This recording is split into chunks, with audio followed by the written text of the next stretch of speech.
ala izquierda, el ala izquierda. Mañana tú empiezas.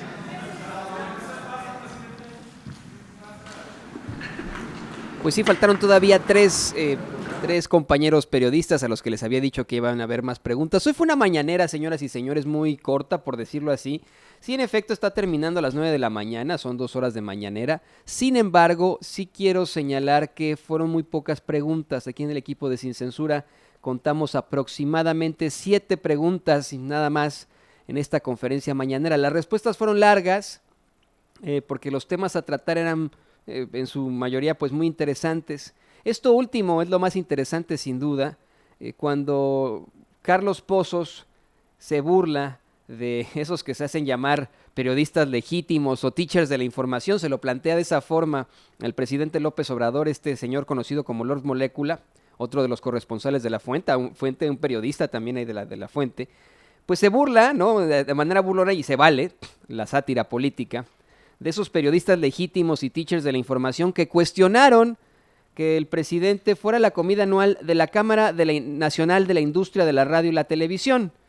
Ya sabe usted a quién se refiere, obviamente, ¿no? De hecho, antes de comenzar este espacio, este servidor, este periodista, Antonio Ruiz, le presentaba la columna, pues, verdaderamente de sombrerazos de Carlos Loret de Mola, para atacar una vez más a López Obrador. Y se lo digo, no, esto no es defensa ni apapacho a López Obrador de ninguna forma, pero es más que evidente la tendencia que tienen muchos periodistas allá afuera, o si se hacen llamar periodistas, comunicadores, informadores, lo que usted guste. Bueno, pues le plantea esto el reportero Carlos Pozos al presidente López Obrador, estas dudas que tenían de que fuera la comida anual de la Cámara Nacional de la Industria de la Radio y la Televisión.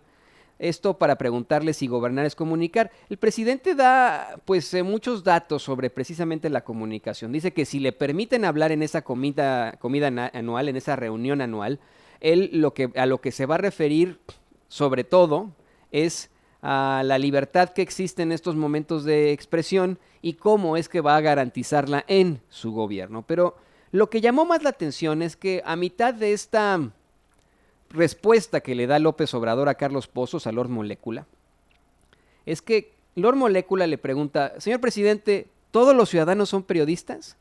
Y el presidente dice que sí. Dice que en algún otro momento, pues en efecto había, pues vamos, los medios de comunicación y gente muy encumbrada, analistas con muchos estudios y etcétera, pero que hoy cada ciudadano es un medio de comunicación. Esas son las declaraciones del presidente. Eso es lo que él opina sobre los medios de comunicación. Es, una vez más, cuestionado por Daniel Blancas del periódico La Crónica, diciendo no, que la profesión hace al periodista. Y el presidente dice, bueno, tienes razón, no, en efecto, pues es una profesión. Yo creo que, en efecto, sí se tiene que tener más que estudios ética para ser periodista, ¿no? Y eso es algo que yo aprendí en la universidad. Se necesita más bien ética para ser periodista. Y como lo diría el gran Richard Kapuscinski, los cínicos no sirven para este oficio, en un ensayo muy interesante que le recomiendo yo a usted leer.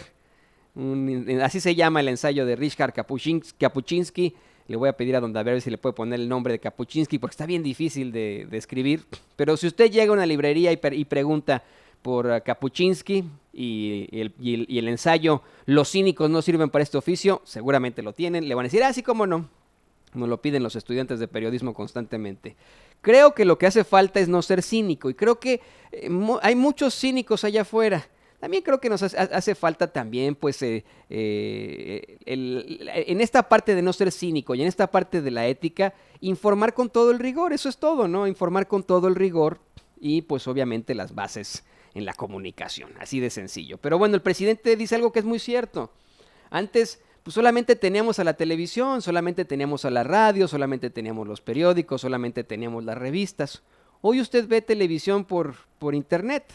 Es por eso, señoras y señores, que La Octava es una pues nueva propuesta de restablecer esos medios de comunicación tradicionales, en efecto, porque está resurgiendo precisamente desde esto, desde las redes sociales. No solamente estamos transmitiendo en estos momentos en canal 8.1 para todo el Valle de México en televisión abierta, estamos transmitiendo para todo el mundo mediante las redes sociales. Nos están viendo aquí y nos pueden estar viendo también en China, así de sencillo. Y la gente puede responder. En estos momentos estoy leyendo nuestros chats y la gente está platicando conmigo. Dice Rocky G. Juan, Toño, se chamaquearon a Reola, la bruja dice, espérame, de Micha y el Lozano. Sí, ese es un video que le tenemos más adelante, estuvo muy interesante, lo vamos a estar platicando con nuestro compañero y amigo Vicente Serrano.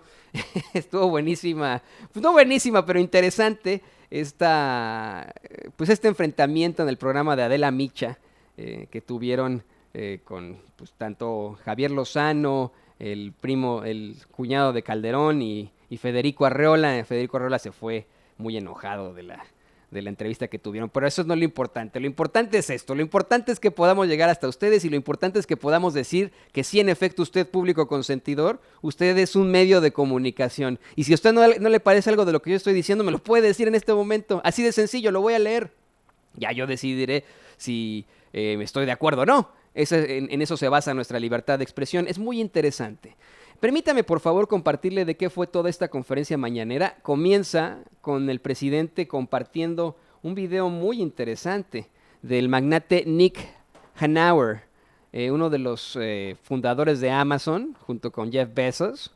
Este video que comparte, pues es una conferencia que da Nick Hanauer en la que dice que la desigualdad podría provocar que existan levantamientos violentos.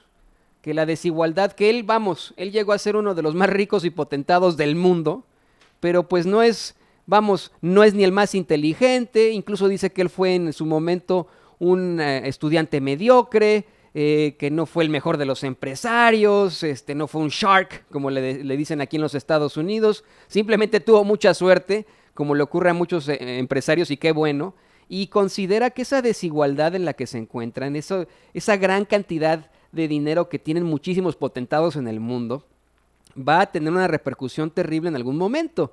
Terminaría en violencia. Está creando que cada persona que vive esa desigualdad tenga un trinchete, por decirlo así, y que se convierta en una turba iracunda. Esto lo comparte el presidente López Obrador para hablar sobre esa desigualdad en México, esa problemática con la desigualdad, ese daño que causa de que no haya conciencia, de cuando los pocos, dice el presidente, tienen mucho y muchos tienen poco, que esto al final provoca ingobernabilidad, confrontación y violencia. El caso claro es México. Véalo usted cómo es. Tuvimos décadas de desigualdad, de pobreza que se convirtió en algún momento, desafortunadamente, se convierte en crimen, en violencia. Es algo terrible, pero es la realidad. Hay otra pregunta importante. El presidente responde sobre esta transición del seguro popular al seguro del bienestar, porque muchas personas dicen, oigan, yo tenía seguro popular, ¿qué va a pasar conmigo? López Obrador dice, no pasa nada, las personas que ya han tenido seguro popular van a tener exactamente lo mismo, no se preocupen, lo único que queremos ahora es garantizar que existan medicamentos para todos, en todas las clínicas, en todos los hospitales y, por supuesto, médicos, especialistas. Un cambio absoluto en la infraestructura de este seguro popular a seguro del bienestar. Dice que de popular pues nada más tenía el nombre, ¿no? Pero que es esto, pues los beneficiarios no tienen de qué preocuparse, ellos van a seguir teniendo la atención médica mucho mejor, dice el presidente López Obrador. Luego, Nuri Fernández, esta activista de la Caracola, le agradeció al presidente por esas mañaneras de todos los días, por las conferencias mañaneras. Dice que pues necesitamos una ciudadanía consciente. Posteriormente le propone al presidente López Obrador, en lugar de cualquiera de estas situaciones con las que se está enfrentando al crimen a nivel mundial, ella dice que es necesario tener una iniciativa global sobre adicciones y narcotráfico. El presidente primero dijo que es importantísimo informar en estas conferencias mañaneras y que no es necesariamente lo óptimo coincidir en todo. Eso es lo que dice el presidente. Dice, vamos, lo que aquí buscamos es informar y constantemente nos enfrentamos a la crítica, al enfrentamiento, a la discusión, al intercambio. Eso ocurre aquí en esta conferencia mañanera, dice el presidente López Obrador. No tenemos que coincidir en todo, pero para algunos sí es un ejercicio de adoctrinamiento. Esto lo han dicho, pues el mismo Carlos Loret de Mola, esta columna que publica esta mañana con mucho insomnio, esta madrugada que la publicó, pues ellos creen a muchos en estos, pues esta posición de poder que tenían, que se trata de adoctrinamiento y etcétera. Yo lo veo como un ejercicio de debate y de información pública, porque si fuera adoctrinamiento solamente sería de un canal. ¿Me explico? Solamente saldría el presidente López Obrador a hablar y a decir lo que él quisiera. Pero a esa conferencia mañanera a la que yo he asistido, ya pues unas 4 o 5 veces, no solamente van periodistas que, y eso hay que decirlo, ¿no?, que evidentemente están de acuerdo con el proyecto de nación de Andrés Manuel López Obrador, no, la mayoría son críticos y son de los medios tradicionales. Si no, no podrían ir y cuestionarlo. Este último enfrentamiento, el enfrentamiento de la semana pasada, se da en un ambiente de libertad de expresión. Para muchos fue un gallinero y fue cuestionado, pero en la realidad fue en un ambiente de libertad de expresión, de debate.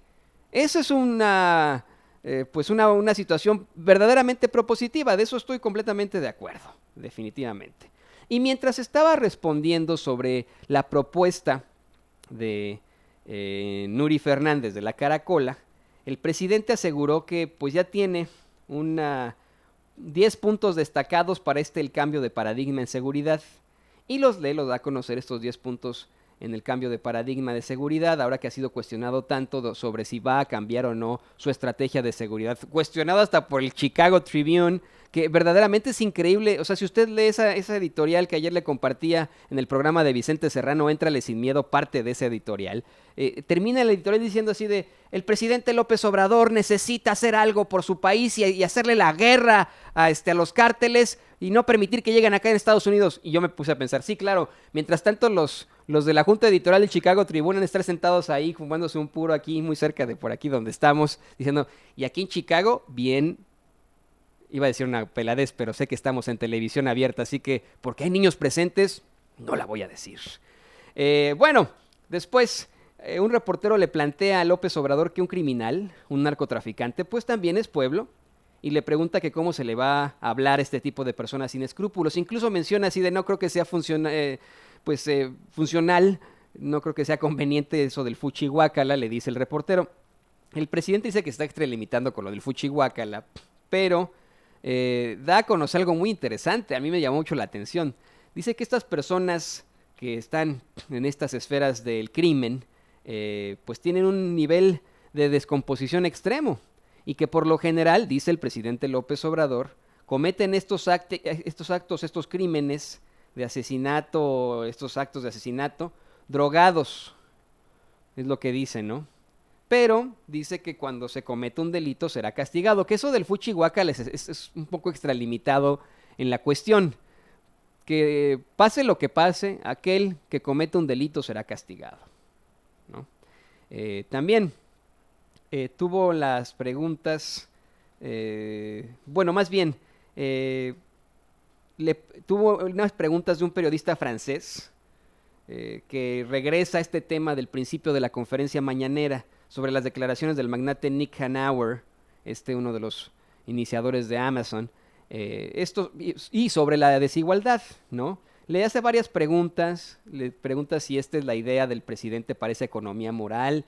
El presidente dice que él no quiere que vuelva a suceder lo que pasaba en México, que las empresas extranjeras obtenían contratos jugosos con utilidades excesivas y en detrimento de la hacienda pública, y que pues esto simplemente es algo de lo que no quiere regresar con México. Y lo más interesante de todo es que dijo que aunque comete una indiscreción, le informaron que estos empresarios trabajan en un código de ética, imagínese usted, trabajan en un código de ética. También reafirma que quiere estigmatizar a la corrupción, no al periodismo. Vuelve a mencionar a esta periodista española de ayer, que lo cuestionó por aquello de estigmatizar a los periodistas, reafirmando que lo que quiere es estigmatizar, pero, señoras y señores, la corrupción. También habló de 3 temas importantes de la izquierda: la familia y también los impuestos, ¿no? La familia y los impuestos, Dice que en la concepción de la izquierda se pensaba más en la comunidad, en lo comunitario, y que se dejó el tema de la familia de manera ilógica a la derecha. Es algo que es muy interesante al análisis. Esto para cualquier escuela o universidad en la carrera de sociología, de antropología, incluso de ciencias sociales, la de ciencia política, aquí quiero decir, es muy importante pensar en eso. Si en efecto, el tema de la familia se le deja siempre a la derecha, y la derecha lo toma, vamos, como un gran baluarte, y a veces pues, la riega, ¿no? En situaciones que son absolutamente sociales, como el control de natalidad y etcétera. Pero bueno, así lo da a conocer. Dice que el eje más bien para ellos, el tema de la familia es básico en su gobierno, sobre todo por las características de las familias en México. Y bueno, al final pues en esto termina estas declaraciones sobre los empresarios. Dice que hay discrepancias también, pero que nunca se ha roto ese diálogo con los empresarios. Esa es su relación en estos momentos. Permítame, por favor, ya ahora hacer el cambio con nuestro querido Vicente Serrano, compañero y amigo, quien está con nosotros desde muy, muy temprano, escuchándonos, viéndonos, dando indicaciones. Vicente Serrano trabaja hasta muy, muy noche y se levanta muy, muy temprano también. Está haciendo un esfuerzo importantísimo e increíble para llevarle a usted la noticia de primera mano, para llevarle a usted la verdad con justicia. Te saludo con mucho gusto, Vicente Serrano.